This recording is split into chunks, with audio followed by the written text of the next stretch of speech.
Greg Johnson with the Sales Success Series.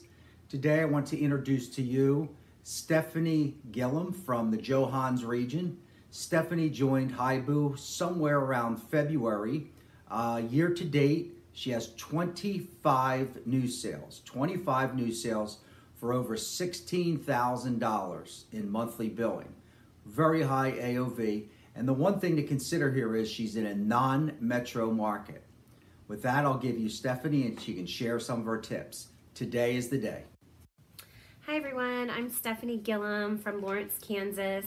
I've been with the company since the end of January, so just about 6 months, and I've been asked to give you some examples of how I get new appointments and some tips and tricks.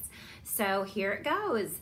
I get new appointments many different ways, from simply picking up the phone and cold calling prospects to finding numbers on the side of vans to picking up business cards. But I think the key is when I cold call people on the phone, I really try to connect with them. So make some type of connection in my local community. I always say I've lived in the community 20 years. I want them to understand that I'm very connected here and I have a reputation here. And also that might in turn allow me to continue the conversation because maybe, I can potentially use them for a plumbing need or a dentist, etc. So with that said, I also just walk in and do doors to the right, doors to the left. I also have used Facebook as a tool to get some dentists because some of my dentists are harder to get into. So I knew one from a mutual friend. So that is one way I've gotten dentists. Another way I've gotten dentists is I knew one particular dentist has kids like my kids' age, and they always have activities after school. So I figured one day I'll run to his office around like 3:30, 4:30, and just see if I might be able to catch him coming out the door. And literally as I was pulling in, he was coming outside. So I was able to have a quick conversation and then follow up with Facebook and then gain an appointment. So that was really awesome.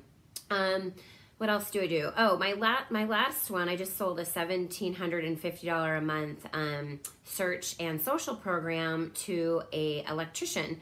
He's a young 33-year-old guy, and I haven't been able to, I've gotten a touch point as far as I've called him, but he hasn't returned my calls, and he does not have a location. So he's been kind of on my radar, and I happened to walk into Chick-fil-A with my kids about a month and a half ago, and he was sitting there eating with his one of his employees. And so I just, spurred up the conversation about, hey, I've been seeing your vans all around town, kind of trying to toot his horn a little bit, and then have him in turn tell me what he's doing, marketing and advertising. And he let me know he was spending $1,500 on AdWords. So I was like, boom, man, we got to have a conversation. He's really hungry to always be number one at the top.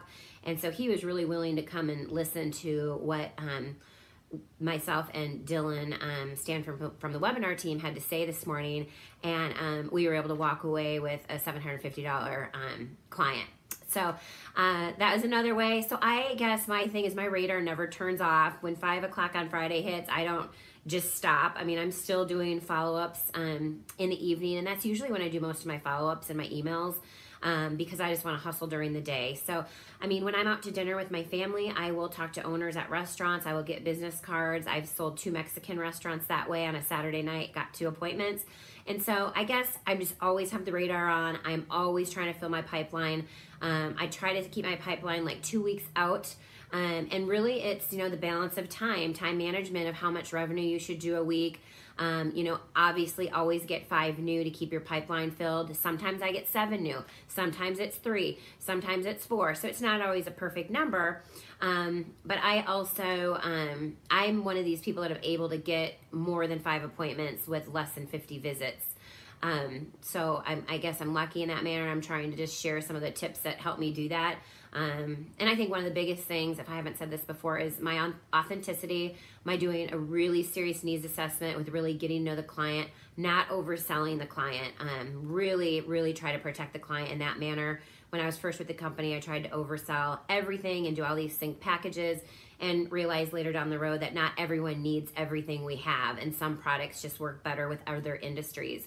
And I always, of course, try to leverage some of my existing campaigns or even some of my colleagues' campaigns to showcase what our campaigns are doing and the robust analytics that are part of it. So anyway, I hope that helps. Have a great week, and we'll see you soon.